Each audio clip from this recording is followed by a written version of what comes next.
Hey guys, thanks for checking out my video. It's time for the 325 Frostblades Warden Build Guide, League Starter Guide. There's going to be a POB in the description. If you guys just want the POB, it'll be down there in the description. You can go download it and be on your way, have a good time, have fun in the league. It's going to have a day one version, a week one version, and an end game version. I'll talk more about that later. First, I'm going to show you guys a mapping showcase to what you can expect from Frostblades. Okay. Now, I can't show you footage from Warden because Warden doesn't exist. All I can show you is what it looked like on the Trickster before. But the Frostblades is an incredible mapper. It's highly mobile. It has great full screen clear, full screen freeze that helps you stay alive. The explosions from Herald of Ice are insane. If you get Fury Valve, that makes your mapping clear even more insane. It's quick. It feels good. It's snappy. It's going to be more consistent than ever now that totems are no longer required for the damage, and it's an all-around fantastic mapper. And you can see you can move around quick, blow stuff up, kill bosses real quick. Once you have good damage, and it can do pretty much all league mechanics there is. If you do expedition, don't take cold immune obviously and stuff like that, but it can do just about any league mechanic that you want to do. It's going to be just fine for it. So there you go. That's good enough, I think, for mapping showcase. I'm going to show you a bossing showcase. This is from Uber Maven from Affliction League. Okay, the build was the same in Affliction League as it was last league for Trickster. Warden's probably going to have more damage than this. Okay, keep this in your mind. Warden's probably going to have even more damage than this end game. Okay, this is end game bossing. This is an Uber Maven 85, and this is just one of the phases here. And this was from Trickster, but one phase of Uber Maven, bam, she's gone. You see that? I'll play it one more time. This is a Uber Maven boss phase. Gone. Okay, and Warden's probably going to have more damage than that, okay? So what changed in 325? We lost the flat cold from Frostblades, but the effectiveness of damage was almost doubled. Totems are gone. You don't need to use them anymore. You don't need to anoint Panopticon anymore. We have Rage as a multiplicative damage buff now, which might be able to fit in the build on a Lethal Pride. I'll talk more about that later. War Banner is now a free reservation gem, and it's a 10% more damage cooldown or so. Claw base crit got buffed to 1%, so you're going to have the easier time crit capping than ever now.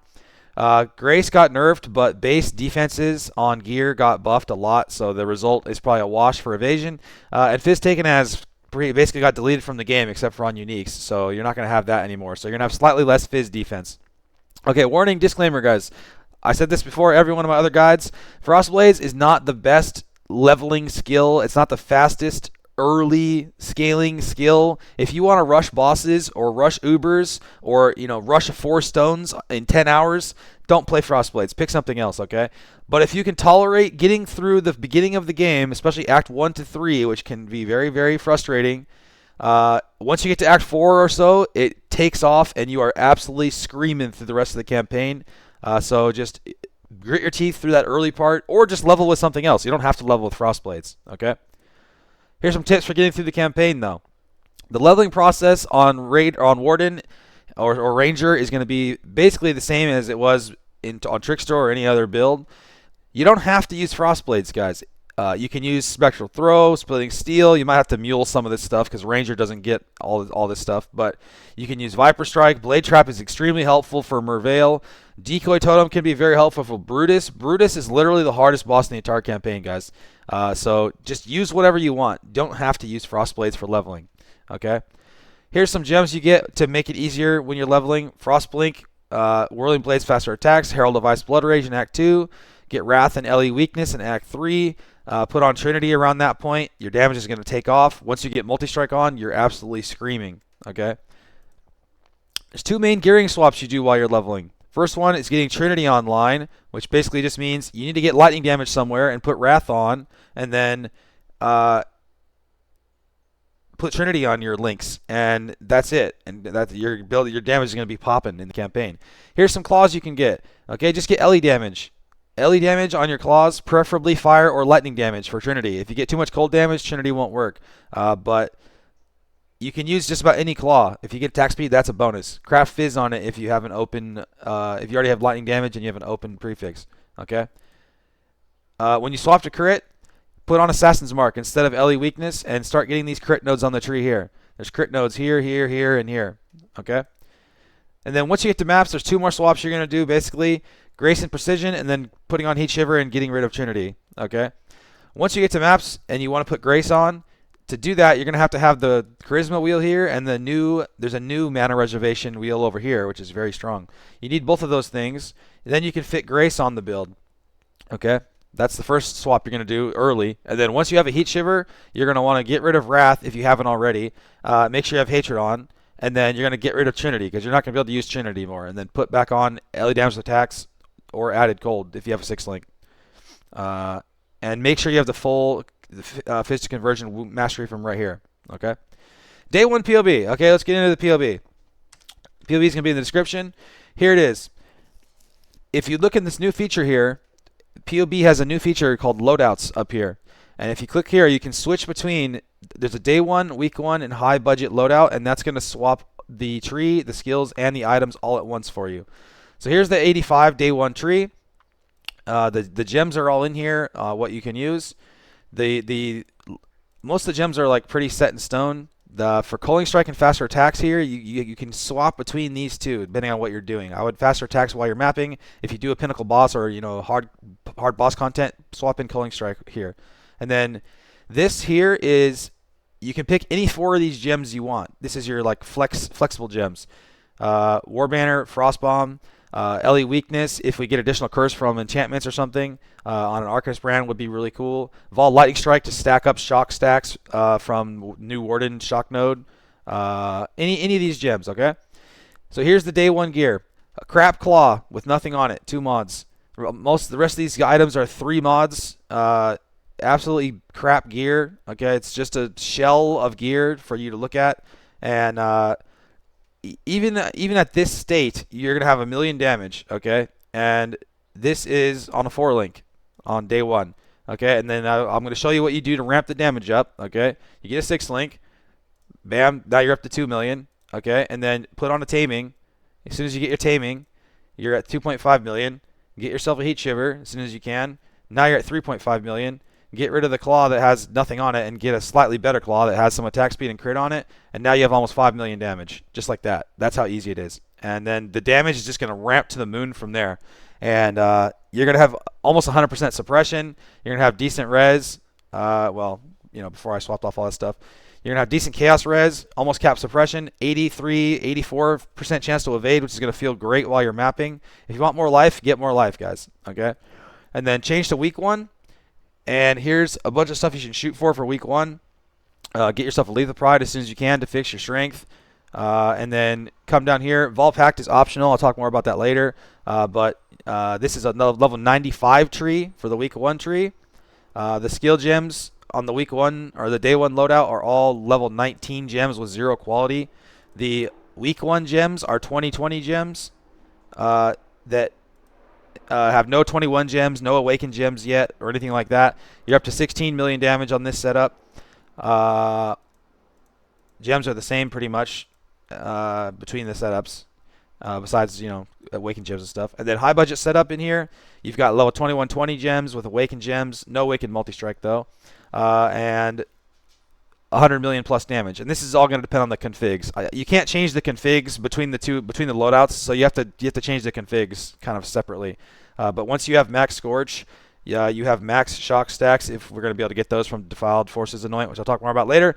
The more seconds you have a freeze buff on the enemy, and if you have some rage ramped up from somewhere, you can see the damage here is going to be absolutely nutty, well up into 150 million territory. We're talking insane damage. Okay, so come through the POB, look at the different sections, look at different items and gear that you should shoot for. It's all in here.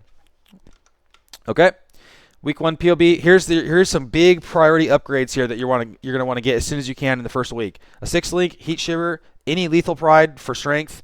If you can get a good Lethal Pride, that's just a bonus. Start adding in your implicits, additional strike, pierce, brittle, fortify on the chest, crit multi on the chest. Get your gem quality, very important, especially on Assassin's Mark. Assassin's Mark is your #1 priority for gem quality, so you can get power charges.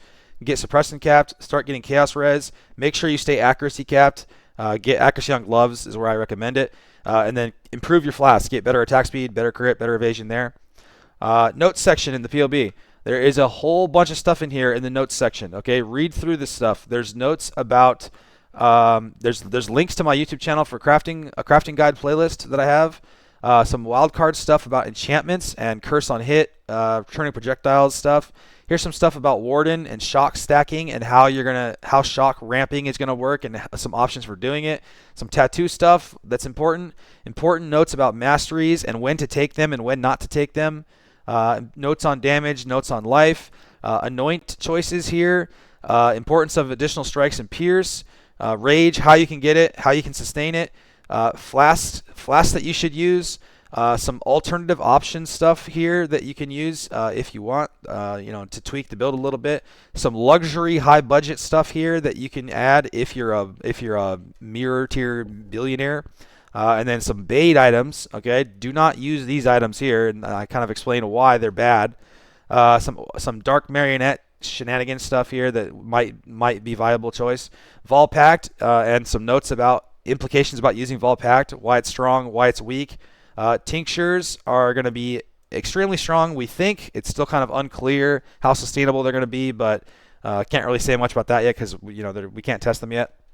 Some more notes about leveling in here, about how to get past Brutus, some swaps to do, stuff like that. And then on the bottom here, some frequently asked questions about hardcore, what can it do, blah, blah, blah. Okay, so read through this stuff, guys. There's lots of information here. If you're a newer player especially, most of the questions you have will probably be answered in this section here. Okay, check it out. Bandits. This is the choice for bandits now. 15 res, 8 movement speed, 40 life, or 1 passive point. The other passive point you're going to get for free now. So the choice is much more compelling here. I'm going to still kill all bandits, but if you want one of these other things, I think it's a pretty reasonable choice for any of them now. Pause and read this for Pantheon. You need to take Brine King until you get ailment immunity. Okay, ailment immunity is going to be later, and you're going to solve chill immunity on boots, by the way. That's in the POB. Later on, take Solaris. And then for the minor one, get Aberrath if you're running Exarch altars, because ailment immunity does not protect you from burning ground, and burning ground is annoying. Otherwise, take Raslotha or Shikari maybe. Pause and read this for +2 strikes. This is really important. Pause and read this. Get +2 strikes. Pause and read this for Pierce. Pierce is also important for clear speed. Pause and read this. Mapping strategy. Map mods that you can't run is Ellie Reflect. You're still going to kill yourself with Frostblink, even if you have awakened elemental damage with attacks. Okay. Cannot Leech is annoying but doable. Cannot Regen is annoying but doable. And then everything else is fine. Just keep in mind, the more damage mods you roll, the more likely it is you're going to get one shot occasionally while you're mapping. Okay. Pause and read this. How do I survive? Get all this stuff. How do I get more damage? Just get better gear, basically. Here's some stuff, look in the POB on the high budget setup. There's tons of stuff in there you can get to improve your character. How is the Raider, or the Warden, different than Trickster, guys? It's going to have way more damage and easier damage access, basically. You're not going to have Frenzy Charge, Power Charge, Quality of Life, Duration, like that are going to stay up in between boss phases. You're going to have to ramp your damage up a little bit more, in between phases and stuff like that. It's going to have slightly less defenses, very slightly less. Okay, Trickster didn't have that much defense in the way I built it, from the Ascendancy, that is. Okay, that doesn't mean it's not a defensive character. Okay, from the Ascendancy here though. Heartstopper was basically the only thing it had, and it was a 50% uptime buff, so you don't have that. And then you have to get ailment avoidance now, because you don't have one step ahead anymore for freeze and chill immunity. But that's pretty easy to get. Additional resources on my channel. There's facts video, crafting guides for stuff. I'm going to do build updates as the league goes on. There's some previous guides that go into way more detail about how you can get suppression numbers correct and blah, blah, blah. Check that stuff out. Most of it's still pretty relevant. Check it out. And that's it. Oh, I forgot to change this to Calgur League. Thanks for watching, guys. That's it. Have fun in Calgur League. Subscribe to the channel. I'm going to be streaming on twitch.tv/dishpoe. Come by and say hi. We're going to play bingo some more of this league. It's going to be a great time. And follow the stream. And if you have any questions, leave a comment. Like the video. Subscribe to the channel. Leave a question if you want. I'll be happy to answer it. And that's it. If you have any more questions, leave them below. I don't know how to end videos sometimes. Thanks for watching, guys. Download the POB down in the description. See you next time.